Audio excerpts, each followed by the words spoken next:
ونشهد أن سيدنا محمدا عبده ورسوله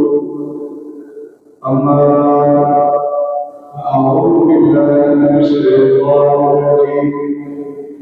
بسم الله الرحمن الرحيم شهر رمضان هدى للناس وبينات من الهدى والفرقان فمن شهد منكم الشهر فليصم ومن كان مريضا أو على سفر فعدة من أيام أخر يريد الله بكم اليسر ولا يريد بكم العسر ولتكملوا العدة ولتكبروا الله على ما هداكم ولعلكم تشكرون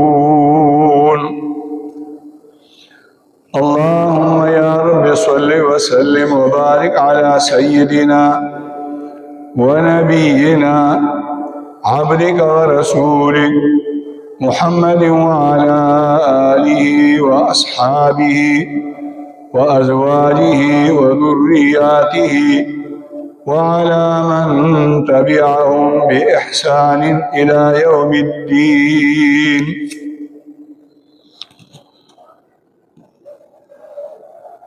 لا الله جل مجده لاک لاک شکر دی زمونږ او ستاسو په ژوند او په زندګۍ کې الله پاک دغه د عظمتونو د برکتونو د نعمتونو او د عبادتونو میاش په موږ په تاسو باندې راوسته. هر مسلمان بنده ته الله جل جلاله د خپل شان مطابق په دې میاش کې د عبادت د کولو توفیق ورکړلو.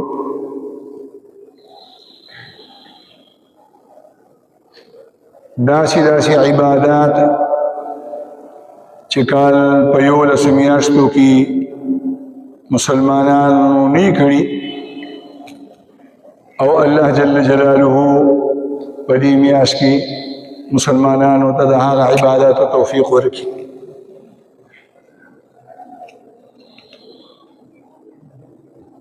الله جل جلاله د طرفهم د برکتونو دروازې د رحمتونو دروازې د ثوابونو دروازې په خپلو بندګانو باندې کولو شي او هر بنده فطرتاً طبيعي اعتبار سره د هغه زړه عباداتو طرف ته الله پاک راواړي.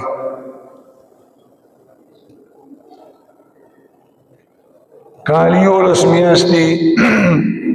یو مسلمان دومره تلاوت نه کړي څومره تلاوت چې مسلمان د رمضان په دې میاشت کې وکړي. کالیو رسمیاستی مسلمان بنده دا الله نه دومره سوال او دومره دعا نه غوښتلې څومره سوالونه او دعاګانې مسلمان چې په دې میاشت کې د الله نه وغواړي. الله جل جلاله خپل بنده ته په هر وخت کې بخښنه کوي. دا الله د بخښنې دپاره وخت نه دی مقرر، دا الله د بخښنې دپاره ورځ نه ده مقرر، دا الله د بخښنې دپاره تاریخونه نه دي مقرر. په هر وخت کې چې بنده د الله نه د بخښنې سوال وکړي الله ورته بخښنه کوي. لیکن د ټولو نه زیات مغفرت الله جل جلاله خپل بنده ته رمضان په دې مبارک میاشت کې کوي. په هر وخت کې دا الله د رحمتونو دروازې کولوي. په یو وخت کې الله پاک د خپل رحمتونو دروازې په خپل بندګانو باندې نه بندي. کال 12 میاشتې د الله جل جلاله د طرفه د الله په بندګانو باندې رحمتونه راوریږي، لیکن د ټولو نه زیات رحمتونه د الله جل جلاله د طرفه په خپل مخلوق او په خپل بندګانو باندې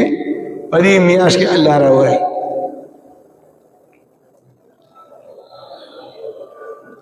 الله جل جلاله بنده د عبادت د باره پیدا کړی دی. وما خلقت الجن والانس الا ليعبدون. بنده الله پیدا کړی هم عبادت د باره دی. د عبادت توفیق هم بنده د الله ورکړي او د بنده د عبادت حفاظت هم الله کوي او د بنده عبادت قبول والا هم الله دی او بیا په دغه عبادت باندې ثوابونه ورکول والا ذات هم الله دی. نو الله جل مجلوه د خپل علم پرنا کې او د خپل فضل پرنا کې کال 12 میاشتې هر بنده ته توفیق ورکړي د عبادت د کولو، لیکن د ټولو نه زیات توفیق الله پاک خپل بنده ته د عبادت د رمضان په دې میاشت کې ورکړي.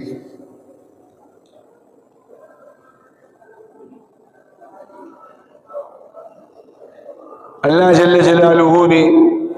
موږ تاسو بیا بیا په کراتو مراتو سره حرمینو ته راوغواړي. الحمدلله ستاسو په دعاګانو سره 12 ورځې ما تېرې کړې او بېګا ماښام زه راورسېدم. نو په روژه خوله داسې معذوره خلک، داسې بوډاګان خلک، داسې بیماران خلک چې انسان هغې ته وګوري نو سوچ کوي چې دا به د خپل وطن را رسېدلی څنګه وي. او په دې روژه خوله او بیا په دغه ګرمۍ کې طوافونه هم کوي، مونځونه هم کوي، اعتکافونه هم کوي. نو دا هغه د الله جل جلاله رحم فضل دی. خوراک هم کم شي، خوب هم کم شي او عبادت د هغې نه مشقت د هغې نه یو په لسه باندې زیات شي. نو دا توفیق الله ورکوي. نو ګورې الله زمونږ د عبادتونو محتاج نه دی، مونږ د الله د عبادت محتاج یو. نو هر وخت کې به الله ته سوال کوو چې زما ربه د کوم کار دپاره تاسو پیدا کړی ما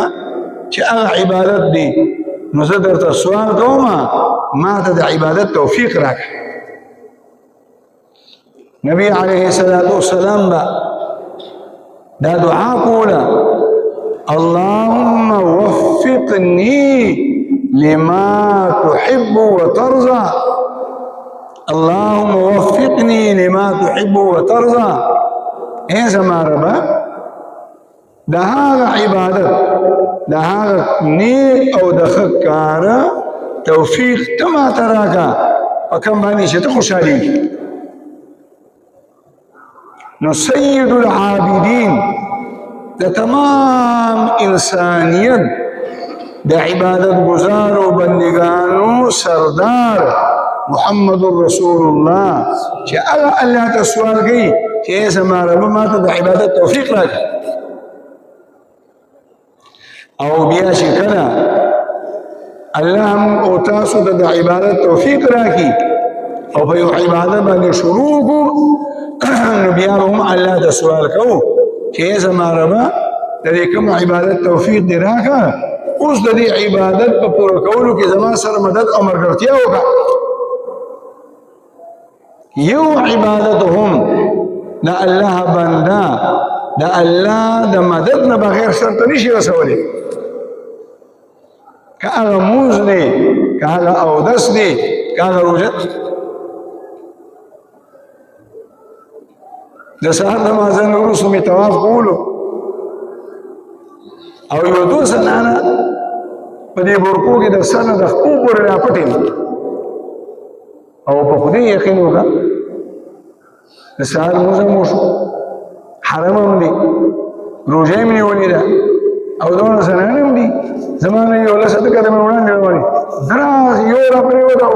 بله مې د پاسه را پرېوته او داسې موټر را پرېوتې بیا چې په بل شکل کې زه ورتم نو پولیس والا خو هلته کې د سترګو نه برابر بیا مې نه پرېږدي نو ګوره هغه طواف نیمګړی پاتې شو هغه روژه نیمګړی پاتې شو ها لیکن دا د الله رحم دی د الله فضل دی زنانه دي ټیک ده په خپلوانو باندې بچو باندې د کم وطن نه به دا راغلي هغوی باندې به د دنیا غمي او د آخرت ورځې پورې مرګ پورې به ورباندې غمي لیکن دې زنانو ته الله څومره لوی مقام ورکړي روژه په خوله او بیا په حرم کې او بیا د طواف په دوران کې او بیا د طواف په منځ کې راپرېوځي اودس ته به ناست دي اودس به درنه نیمګړی پاتې شي په مونځ به ولاړ وي مونځ به درنه نیمګړی پاتې شي خیرات به کې څه به ورکړي څه به پاتې او نیمګړی به پاتې شي ځکه به نبي علیه الصلاة والسلام الله جل جلاله د سوال کولو اللهم اعني على ذكرك وشكرك وحسن عبادتك اے زمان ما اعني زمان مددگار شه زمان مددگار شه مدد را سره وکړه د خپل ذکر په کولو باندې او د خپل نعمتونو د شکر په خپل باندې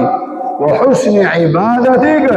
او په خپل ښکلي عبادت کولو باندې نو د عبادت توفیق سوال هم د الله نه غواړو او بیا به د هغه عبادت د پوره کولو سوال هم د الله نه کوو او چې بیا کله موږ او تاسو د الله په فضل سره عبادت مکمل کو عبادت هم سم ته ورسولو نو په دې عبادت کې به زموږ نه د دنیا کمزوریانې شي وي زه به څه یم تاسو به څه او زموږ ستاسو عبادتونه به شي بلکې زه خدا خبره کوم چې الله جل جلاله د خپل رحم په بنیاد باندې د خپل فضل په بنیاد باندې د خپل کرم په بنیاد باندې زمونږ دا نقل هم قبول کړي کنه دا هم د الله ډېر لوی شکر دی لوی انعام دی زمونږ هغه نقل هم نقل نه دی نو دا الله نه به سوال کو چې ای زما ربه په دغه عبادت کولو کې زما نه ډېرې زیاتې کوتاهیانې به شوي وي او زه یې منمه چې راته معاف کړه نو د عبادت د هغه کمزورو د معاف کولو سوال هم د الله نه کوو په مانځه کې موږ تاسو په څومره سوچونه راځي د سهار د مازدیګره به روژې په دې روژه کې موږ تاسو څومره ګناهونه وکړو نعوذ بالله ثم نعوذ بالله هورونه د سهار هورونه بل سهار مازدیګر بس مې طواف کول اوس به پښتانه روان دي او په طواف کې روان دي او په حرم کې روان دي او روژه ده او لګیاني بل کس پسې په زور زور خدمت کوي نو ما توبې وکړې یا الله مې دا څه وکړه دا هغه کمی دی زموږ ستاسو روژه مو نیولي خو هم بند دی او لګیا کې شاکر اوس حرم دی روژه ده متاع دی او طواف کې لګي او کبیره ګناه کې لګي نو دا رنګې زمانو راځي ستاسو دا مسلمانانو څومره ګناهونه کېږي نو الله ته به سوال کو چې ای زما ربه فدي عبادت كم قتيان لنا وشدارة معافى او بیا بآخر کی اللہ تا سوال کو کہ زمان ربا قبلون والا تی وَاتْلُ عَلَيْهِمْ نَبَأَ نُوحٍ إِذْ قَرَّبَا قُرْبَانًا فَتُقُبِّلَ مِنْ أَحَدِهِمَا وَلَمْ يُتَقَبَّلْ مِنَ الْآخَرِ اللہ جل جلالہ محبوب پیغمبر دا قرآن کریم کے حکم کی وَاتْلُ عَلَيْهِمْ نبأ ابن آدم بالحق إذ قربا قربانا فتقبل من أحدهما ولم يتقبل من الآخر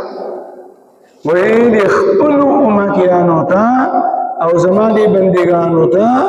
دا آدم عليه الصلاة والسلام دا دو سامنو أغا قصة بيانكا أو هذا قصة دانا چه دوار رونا دي أو سكورنا دي أو دا يبلا دي أو دا پیغمبر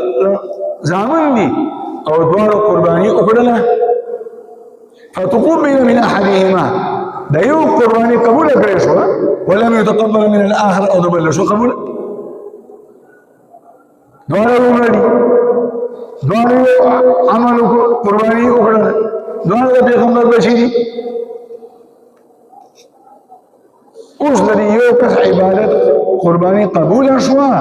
او دبل نشو قبول ولی اللہ پاک اخبر جواب گئی انما يتقبل الله من المتقین اللہ جل جلالہ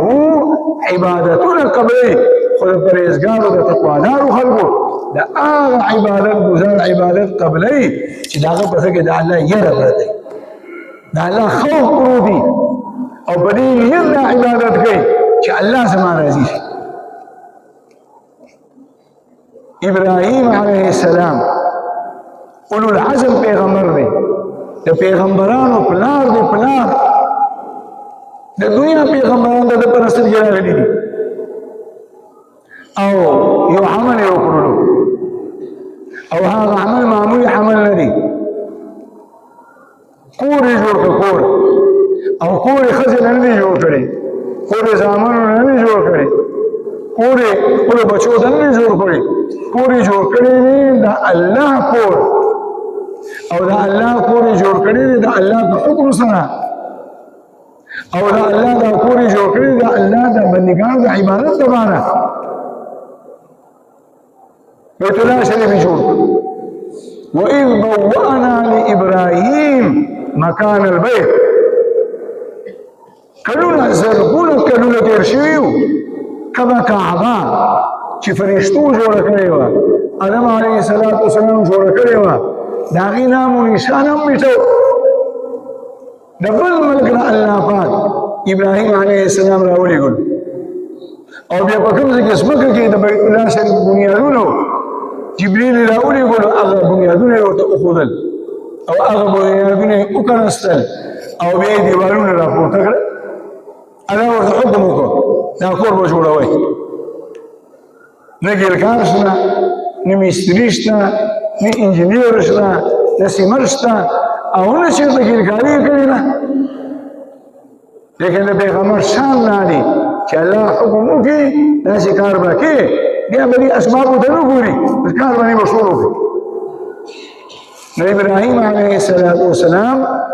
او اسماعیل علیه السلام بیت الله شریف تعمیر شروع دیوالونه یې راپورته کړل چې کله دیوالونه دومره اوچت شو چې بره اوس لاس نه رسي نه هاره شته دي نه میخ شته نه ترکان شته چې اندرپایا جوړه کړي نو دیوالونه اوچتول غواړي اسباب نشته دي لیکن پیغمبر په نیت کې 19-20 طرف نه راځي حزم دې کلک حزم دې چې دا الله حکم دې پوره کوم دې نو چې خبرې دو الله جل جلاله لفت راولي ګلو او دا جنت راولي ګلو او دا هغه لفت نوم مقام ابراهيم د ابراهيم عليه الصلاه والسلام د ادریدو زه او هغه لفت تیګه د تیګه الله دې موږ تاسو ټول بیا فکرارو مراتو سره حرم ته بوزي ناغل ابراهيم عليه الصلاة والسلام مخي لغتي قبريوة ابراهيم عليه الصلاة والسلام بأرباني قدري اسماعيل عليه الصلاة والسلام تيقى نورا ابراهيم عليه الصلاة والسلام بأرباني كيخورا او آغا مقام ابراهيم شكا مداني تيقى خل بخل بأشتشوا نبشنوا نتاروا نستعتقوا ولو او يبقى آغا هي بولي أشتشوا ابراهيم عليه الصلاة والسلام تيقى كيخوا جابا تيقى نورا د پیغمبر بدن په نرموالي کې د ګلاب د ګل زیات نرمي انس رضی الله تعالی عنه د نبی عليه الصلاة والسلام صحابي دی خادم دی لس کال د الله د پیغمبر خدمت کړی دی د بلوغ نه وړاندې او د بلوغ نه وروسته هم د بخاري شریف حدیث دی انس وایي وی په دنیا کې مې ډېر نرم شیزونه په لاسونو کې اړولي دي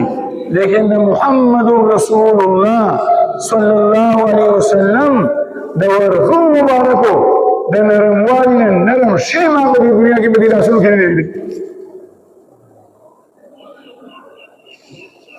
وی د الله د پیغمبر لاسونو مبارک او د هغې اغوري علیا دا مزیات نرم من الحرير دا دنیا دا ریخمونا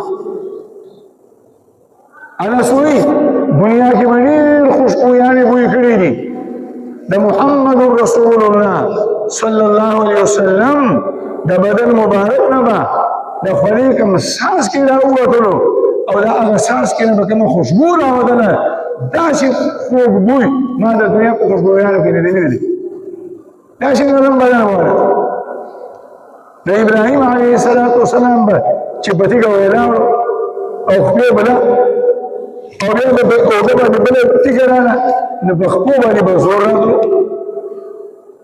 او شنه به مخفيوي او په هغه تیګ باندې ولادي او غړ کدي اوګه باندې اخي خپل بخويږي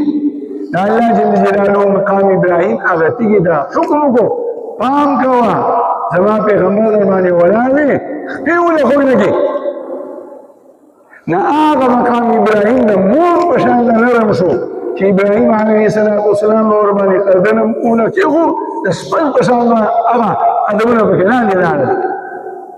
آغا شورواني اوسم موجود دی او قرآن وی ان اول بيت وضع للناس للذي ببكة مباركا وهدى للعالمين فيه آيات بينات مقام ابراهيم ومن دخله كان آمنا الله يقول لك ذكر الدنيا ملكوننا هذا قال او داغه سیل مستر باندې مين نو دا دومره کارو دو په دوی او دشتنا شعب یابان نه دا لا کوټه جوړ کړه دا لا کوټه جوړ کړو او بیا دا نو موږ ډیره غټه تور وکړه ډیره کار مو کړو بیا دوان پلار او زوی کیناصل ابراهيم عليه الصلاة والسلام دعا کوي او اسماعيل ورباني آمين وي ربنا تقبل منا إنك أنت السميع العليم ربنا تقبل منا إنك أنت السميع العليم إن زمن پروردگارا مونږ درته سوال کوو زموږ عمل قبول کړه زموږ د خواري قبول کړه زموږ د محنت قبول کړه إنك أنت السميع تا زمون فریاد اوریدونکی رمې العلیم او زمون د زړونو خبرې چې مونږ د کعبه د نوم دپاره د نمایش دپاره د ریاکارۍ دپاره د لارۍ دپاره نه ده جوړه کړې دا ستا د رضا دپاره مونږ جوړه کړې نو دا احادیث زمونږ استاسو دپاره سبب دی چې مونږ به د عبادت سوال د الله نه کوو بیا به د عبادت په پوره کولو کې د الله نه مدد غواړو او بیا به د عبادت د کوتاهیانو د معافۍ سوال کوو د الله نه او بیا به د عبادت د قبولولو سوال کوو د الله نه او آخرنی سوال به ملایي چې زما ربه دا کوم عبادت دې چې قبول کړو اوس زما د دې عبادت حفاظت علماء کرام لیکي عبادت کول آسان دي خو ګوره د عبادت سمبالول ګران دي. نعوذ بالله ثم نعوذ بالله. اوس موږ دلته لما اختر مونځ وکړلو او په خشوع سره مو وکړلو، په خضوع سره مو وکړلو، په عاجزۍ سره مو وکړلو او الله ته مونږ او د جومات نه چې څنګه ووتلو او بیا مو په ګناهونو باندې شو وکړل نعوذ بالله. دا د اختر مانځه ثواب نه عبادت محفوظ نشو باندې. ځکه احادیثو کې راځي چې د قیامت په ورځ باندې به یو بنده الله ته سوال وکړي چې ای زما ربه ما خو په دنیا کې په حجونو ځان وژلی، په عمرو مې ځان وژلی، په تبلیغ مې ځان وژلی، په ذکر مې ځان وژلی، په تسبیح مې ځان وژلی، په اعتکافونو مې ځان ستړی کړی او زما په عملنامه کې خو ما د اسم نه ښکاري. ویا زما بنده منم چې دا هر څه دې کړي دي خو بیا دې محفوظ کړي دي، برباد کړي دي. نه الله جل جلاله دې زموږ استاسو په دې مبارکه میاشت کې د څومره عباداتو توفیق الله موږ او تاسو ته راکړ. الله پاک دې زموږ د عباداتو کوتاهیانې موږ او تاسو ټولو ته معاف کړي او الله جل جلاله دې زموږ او تاسو د عبادتونو قبول کړي او الله جل جلاله دې زموږ او تاسو د عبادتونو د قیامت د ورځې پورې زموږ او تاسو لپاره محفوظ وساتي. نبی علیه السلام ته بوز وکړو چې مسکین چاته وایي مسکین. یو سړی راپاڅېد یو څه چې د چا بچي دي وایي نه، بل راپاڅېد چې د چا کور دی وایي نه، بل چا جوابونه ورکول. نبی علیه السلام وفرمایل زما د امت فقیر او مسکین هغه نه دی چې پیسې یې نه وي، موټر یې نه وي، کور یې نه وي، بچي یې نه وي. زما د امت مسکین زما هغه امتي دي چې په دنیا کې په نیکو کارونو ځان وژلی دی، ځان ستړی کړی. لیکن نعوذ بالله ثم نعوذ بالله د غیبتونو نه ځان نه و بچ کړی، د چغلۍ نه ځان نه و بچ کړی، د دروغو نه ځان نه و بچ کړی، د پردي حق د خوړلو نه ځان نه و بچ کړی، بل مسلمان ته د سپک د کتلو نه ځان نه و بچ کړی. د محشر په میدان کې به الله دې دا ووایي راشه بنده او بیا به الله ته بوس وکړي چې د دې ورځې دپاره دې څه راوړي دي. دې به خپل عبادتونو شمار شروع دي. حدیث کې راځي یو لوی غونډۍ به د عبادتونو د الله په مخ کې ودرېږي. بیا به الله جل جلاله اعلان وکړي چې شته زموږ د محشر په دې میدان کې داسې بنده چې په ده باندې څه حق یو کس به راپاڅي او ای زما ربه زما غیبت یې کړی و دا مونځونه یې دله ورکوي، بل به راپاڅي دي زما مې حق لاندې کړی و روژه یې دله ورکوي، بل به راپاڅي دي په ما یې داسې مې کړی و د حجونه یې دله ورکوي. حدیث کې راځي چې د نورو بندګانو حقوق به یې ضایع کړي وي، سپک به یې کتلي، کنځل به یې کړي، غیبتونه به یې کړي، ناروا به یې کړي، ظلمونه به یې کړي، هغه ټول هر د عبادتونه به یې تقسیم شي او د حقدارانو حقونه به لا نه خلاص. بیا به الله وایي شته یو څوک وایي او زما ربه زما دا حق ورباندې دي، فرشتې به وګوري صفات دي وایي زما مونږ ربه اسم دې باندې عکس تقسیم شو. وایي دې کوم بنده چې بدعوه کړې ده د ده هغه ګناهونه راوالې او د ده به دې عملنامه کې ور واچولې. دا یو ګناه ده، بل ګناه ده، بل ګناه. نو نبی علیه السلام فرمایي دغه سړی چې دنیا کې نیکو نیکیانې کولې خلکو به ورته وکړي د قیامت په ورځ باندې به د نورو بندګانو د ګناهونو په وجه باندې دوزخ ته لاړ شي. دې ته مسکین وایي. الله دې موږ تاسو د ګناهونو وساتي. الله جل جلاله وایي د رمضان دا ټول اعمال په خپل فضل سره په خپل دربار کې قبول کړي. دا اختر د واړه اختر او د لوی اختر دا مونځ او دا خوشحالي دې امت ته الله ورکړې ده. مکه مکرمه کې اخترونه نه وو، دیارلس کاله د الله پیغمبر مکه کې تېر کړي دي، اخترونه نه وو. مدینې ته چې لاړو یوه ورځ یهودیان ولیدل جشن مناوئ، خوشحالانې مناوئ. وایي دا څه کوئ؟ وایي دا خو زمونږ د اختر ورځ ده. وایي ښه. نبی علیه السلام اعلان وکړو چې ای زما امتیانو د نن نه بعد الله جل جلاله د جاهلیت د زمانې د اخترونو په مقابله کې تاسو ته نور دوه اخترې درکړي. یو د شوال د میاشتې په اوله ورځ نننۍ ورځ دا ورکوټې اختر یوم الفطر او بل د ذوالحجې د میاشتې په